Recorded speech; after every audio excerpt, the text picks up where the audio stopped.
Christmas के बड़े दिन पर पीएम मोदी ने 15 साल से 18 साल के बच्चों को कोरोना वैक्सीन का उपहार दिया और नए साल के पहले हफ्ते यानी 3 जनवरी से टीका लगने की शुरुआत भी हो जाएगी। पीएम ने अपने संबोधन में देश को ओमिक्रॉन के बढ़ते खतरे से आगाह किया। कहा, ऐसे में हमें सावधान रहने की जरूरत है। उन्होंने कहा कि हम सबका अनुभव है कि जो हेल्थ वर्कर्स और फ्रंटलाइन वर्कर्स हैं, इस लड़ाई में देश को सुरक्षित रखने में उनका बहुत बड़ा योगदान है, जो आज भी कोरोना के मरीजों की सेवा में अपना बहुत समय बिताते हैं। ऐसे में एहतियात की दृष्टि से सरकार ने निर्णय लिया है कि हेल्थ वर्कर्स और फ्रंटलाइन वर्कर्स की हेल्थ केयर और फ्रंटलाइन वर्कर्स को वैक्सीन की प्रिकॉशन डोज भी शुरू की जाएगी। इसकी शुरुआत अगले साल 10 जनवरी से की जाएगी। पीएम ने कहा कि 60 साल से ऊपर आयु के कोमॉर्बिडिटी वाले नागरिकों को उनके डॉक्टर की सलाह पर वैक्सीन की प्रिकॉशन डोज का विकल्प भी उपलब्ध होगा। ये भी 10 जनवरी से शुरू होगा। फिर से बढ़ते कोरोना संकट के बीच बच्चों के लिए कोरोना वैक्सीन के आपात इस्तेमाल को मंजूरी मिल गई है। Drugs control general of India ने 12 साल से ऊपर के बच्चों के लिए कोवैक्सीन टीके के आपात इस्तेमाल की मंजूरी दे दी है। महाराष्ट्र में कोरोना वायरस का संक्रमण फिर से रफ्तार पकड़ रहा है। एक दिन में महाराष्ट्र में कोरोना के 1485 नए केस आए हैं। साथ ही ओमिक्रॉन वेरिएंट के भी 2 केस की पुष्टि हुई है। प्रदेश में अब तक ओमिक्रॉन वेरिएंट के 110 मरीज मिल चुके हैं। उधर मुंबई में भी कोरोना से संक्रमित मरीजों की संख्या में इजाफा हुआ है। 24 घंटे में मुंबई में कोरोना के 757 नए संक्रमित मिले हैं। कोरोना और ओमिक्रॉन के बढ़ते मामलों के बीच महाराष्ट्र में कड़ी पाबंदियां लागू की गई हैं। महाराष्ट्र में 9 बजे से सुबह 6 बजे तक किसी भी हिस्से में एक जगह पर 5 से ज्यादा लोगों के इकट्ठा होने पर रोक लगा दी गई है। ओमिक्रॉन वेरिएंट के खतरे के बीच कोरोना की रफ्तार भी चिंता बढ़ाने लगी है। दिल्ली में पिछले 24 घंटे में कोरोना के 249 नए केस सामने आए हैं, जो 13 जून के बाद कोरोना संक्रमितों की सबसे बड़ी संख्या है। संख्या के साथ दिल्ली में पॉजिटिविटी रेट बढ़कर 0.46 तक पहुंच गया है। दिल्ली में कोरोना के 934 एक्टिव केस हो गए हैं, जो बीते 5.5 महीनों में कोरोना के मरीजों की सबसे ज्यादा संख्या है। दिल्ली से सटे नोएडा में लागू धारा 144 का समय बढ़ा दिया गया है। कोरोना के नए वेरिएंट को देखते हुए धारा 144 की समय सीमा अब 31 जनवरी तक बढ़ा दी गई है। इस दौरान लोगों के इकट्ठा होने पर पाबंदियां रहेंगी। साथ ही किसी भी कार्यक्रम के आयोजन के लिए इजाजत लेनी जरूरी होगी। बिना अनुमति कार्यक्रम का आयोजन करने पर पुलिस प्रशासन सख्त कार्रवाई करेगा।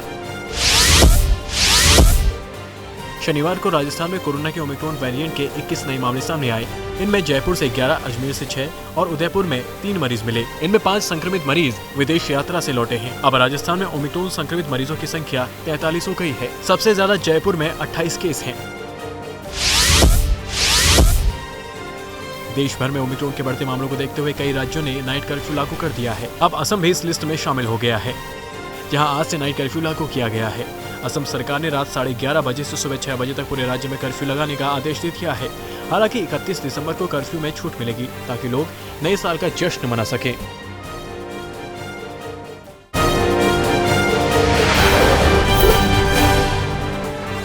यूपी के सीएम योगी आदित्यनाथ ने गाजियाबाद में रोड शो किया। इस दौरान आज तक से बातचीत में योगी आदित्यनाथ ने कानपुर में कारोबारी के घर मिली 177 करोड़ से ज्यादा की नकदी को लेकर समाजवादी सरकार पर हमला बोला। योगी आदित्यनाथ ने कहा कि समाजवादी पार्टी की सरकार में जो डकैती डाली गई, जो कारनामे किए गए, वो पैसा अब सामने आ रहा है। इसके साथ योगी आदित्यनाथ ने दोबारा बीजेपी की सरकार बनने का भरोसा जताया और कहा कि यूपी की जनता का आशीर्वाद बीजेपी के साथ है। पहले की सरकार इस पैसे को कहां देती थी? उर्दू अनुवादक के लिए, संस्कृत के लिए शिक्षक नहीं रखना है, उर्दू अनुवादक के रूप में जरूर रखने का प्रयास होता था। और कैसे लोग रखे जाते थे? जिनको स्वयं उर्दू नहीं आती थी। आप देखते होंगे उसमें से ज्यादातर लोग उर्दू के जानकार नहीं है, लेकिन रखना है तो खाना पूर्ति करने के लिए रख दिया गया। कानपुर कैश कांड की जांच अब कन्नौज तक पहुंच गई है। व्यापारी पीयूष जैन के कन्नौज के पुश्तैनी घर में इनकम टैक्स के 13 अधिकारियों ने पड़ताल की। वहां पीयूष जैन के बेटे को साथ ले जाकर पूछताछ की गई। कानपुर में करीब 177 करोड़ का कैश रेड में बरामद हुआ है, जिसे लेकर पीयूष जैन से भी पूछताछ की जा रही है। बताया जा रहा है कि पीयूष जैन कई शेल कंपनियों के जरिए टैक्स चोरी करता था। ऐसे में कागजात और बाकी ठिकानों पर भी टीम की नजर है। कांग्रेस नेता दिग्विजय सिंह के बयान पर फिर सियासी घमासान छिड़ गया है। दिग्विजय सिंह ने सावरकर का जिक्र कर बीजेपी और आरएसएस पर निशाना साधा और कहा कि सावरकर ने अपनी किताब में लिखा था कि गौमांस खाने में कोई बुराई नहीं है। भोपाल में एक कार्यक्रम के दौरान दिग्विजय सिंह ने कहा कि सावरकर ने अपनी किताब में लिखा है कि गाय ऐसा पशु है जो खुद को मल में लोट लेती है, वो कहां से हमारी माता हो सकती है। उन्होंने कहा कि सावरकर ने किताब में लिखा है कि गौमांस खाने में कोई बुराई नहीं है। स्वयं सावरकर सावरकर जी के बारे में बड़ा कहा जाता है भाजपा। उनकी खुद की किताब में उन्होंने लिखा है, हिंदू धर्म का कोई हिंदुत्व के साथ कोई संबंध नहीं है। खुद उन्होंने लिखा है, उनकी किताब में साफ लिखा है कि हिंदू धर्म का हिंदुत्व से कोई नाता नहीं है। और यह भी लिखा है कि गाय जो है ऐसा पशु है जो खुद के मल में लौट लेती है, वो कहां से हमारी माता हो सकती है। और उसका गौमांस खाना में कोई खराबी नहीं है, ये सावरकर जी ने खुद ने कहा है। उत्तराखंड में मंत्री पद से इस्तीफा देने वाले हरक सिंह रावत मानने को तैयार नहीं दिख रहे। हरक सिंह रावत ने आज तक को बताया कि वो अपने फैसले पर टिके हुए हैं। उन्होंने कहा कि एक विधायक ने मुझसे मुलाकात की थी, उन्होंने मेरी बात मुख्यमंत्री से करवाने की कोशिश की, लेकिन मैंने बात नहीं की। उधर मुख्यमंत्री पुष्कर सिंह धामी का कहना है कि पार्टी में सब कुछ ठीक ठाक है और जो कुछ भी मुद्दा है उसे बातचीत के जरिए सुलझा लिया जाएगा। पंजाब के किसान संगठनों ने आगामी विधानसभा चुनाव में मैदान में उतरने का फैसला किया है। संगठनों ने संयुक्त समाज मोर्चा नाम से संगठन चंडीगढ़ में लॉन्च करते हुए इसकी जानकारी दी। पार्टी की ओर से दावा किया गया है कि इसमें 22 किसान संगठन शामिल हैं। पार्टी ने पंजाब की सभी 117 सीटों में चुनाव लड़ने का ऐलान किया है। बलबीर सिंह राजवाल की अगुवाई में ये किसान संगठन मैदान में होंगे। केंद्रीय कृषि मंत्री नरेंद्र सिंह तोमर की ओर से कृषि कानूनों में फिर से पेश करने की बात कहने के बाद कांग्रेस नेता राहुल गांधी ने ट्वीट कर सरकार पर निशाना साधा।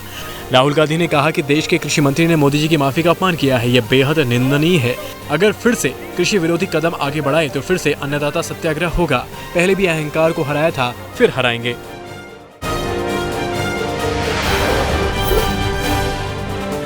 जम्मू कश्मीर के अंदर सेना का एनकाउंटर जारी। 36 घंटे के अंदर 3 बार आतंकियों से मुठभेड़ हुई, जिसमें 5 आतंकी ढेर हुए।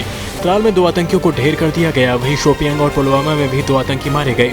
श्रीनगर के ईदगाह इलाके में आतंकियों ने एक शख्स पर फायरिंग कर दी, जिसके बाद से सेना ने अभियान तेज किया और अलग अलग इलाकों में एनकाउंटर में आतंकियों को ढेर किया। लुधियाना की कोर्ट में हुए ब्लास्ट मामले में खालिस्तानी कनेक्शन सामने आ रहा है। मामले में पुलिस ने कई गिरफ्तारियां की हैं। पंजाब पुलिस ने खन्ना में आरोपी गगनदीप सिंह के घर से उनके भाई को एक लैपटॉप, मोबाइल और कैश समेत हिरासत में लिया है। ब्लास्ट में शामिल गगनदीप ड्रग्स केस में आरोपी था और जेल में खालिस्तानी नेटवर्क से जुड़ा हुआ था।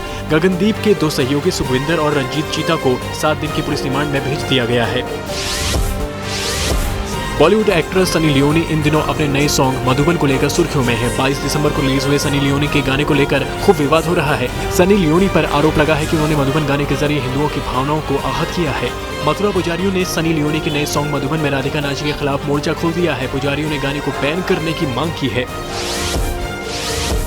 सुकेश चंद्रशेखर मामले में जैकलीन और नूरा फतेही के बाद कुछ और बॉलीवुड सितारों तक जांच पहुंच सकती है। ईडी के मुताबिक मामले में 5 और एक्ट्रेस के बारे में पता चला है, जिनसे इस मामले में पूछताछ की जाएगी। इस मामले में ईडी जल्द ही बॉलीवुड इंडस्ट्री की 5 और एक्ट्रेस के नाम का खुलासा करेगी। इस मामले में उन्हें विटनेस के तौर पर भी पेश किया जाएगा। इन अभिनेत्रियों की सुकेश से महंगे गिफ्ट लेने की बात सामने आ रही है, जिसे लेकर सवाल जवाब किए जाएंगे। वहीं ये भी पता लगता जाएगा कि मामले में वो सुकेश को सीधे जानती थी या नहीं। अंडर 19 एशिया कप के रोमांचक मुकाबले में पाकिस्तान ने टीम इंडिया को आखिरी गेंद में 2 विकेट से हरा दिया। मैच में टॉस हारकर पहले बैटिंग करते हुए भारतीय टीम ने 237 के स्कोर पर ऑल आउट हो गई थी। आराध्या यादव 50 टॉप स्कोरर रहे, जबकि पाक के लिए जिशान जमीर के खाते में 5 विकेट आए। पाकिस्तान को आखिरी गेंद पर 2 रन की जरूरत थी, जहां अहमद खान ने चौका मारकर मैच जिता लिया।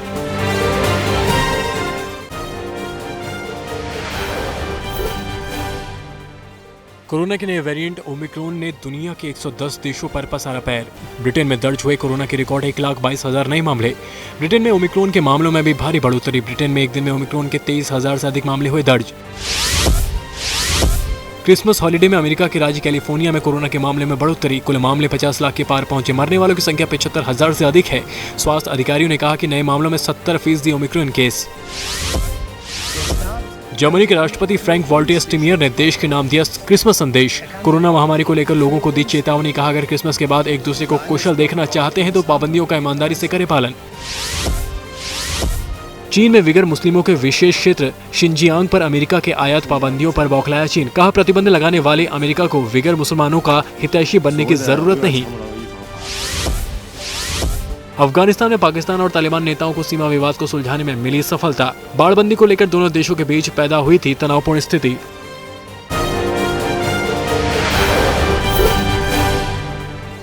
म्यांमार की सेना का फिर से क्रूर चेहरा। मानवाधिकार संगठनों का दावा, कायाह राज्य में महिलाओं, बच्चों समेत 30 से ज्यादा लोगों को सेना ने जिंदा जलाया। बोलीविया में भारी बारिश के बाद आई बाढ़ में 12 लोगों की मौत। बोलीविया की वायुसेना लोगों को सुरक्षित जगहों पर पहुंचाने में जुटी। कई इलाके में जारी किया गया ऑरेंज अलर्ट। क्रिसमस पर आयोजित रॉयल कैरोल कॉन्सर्ट में Duchess of Cambridge Kate Milton ने पियानो पर आजमाया हाथ। केट के साथ British pop star Tom Walker ने भी गाया गाना। अफगानिस्तान में सेवा दे चुके सैनिक भी हुए शामिल। ओमिक्रॉन के डर और सावधानी के बीच दुनिया के तमाम देशों में धूमधाम से मनाया गया क्रिसमस का त्योहार। ईसा मसीह की जन्मस्थली बेथलहम में सीमित संख्या में पारंपरिक समारोह का हुआ आयोजन। यूरोपीय देशों समेत अमेरिकी, एशिया और अफ्रीकी देशों में भी दिखे क्रिसमस के रंग। यूएन ने फिलीपीन में तूफान राई के पीड़ितों को मदद पहुंचाने की अपील। तूफान राई में अब तक 177 लोगों की मौत हो चुकी है, 275 लोग हुए हैं जख्मी, 6 लाख से ज्यादा लोग हुए हैं बेघर।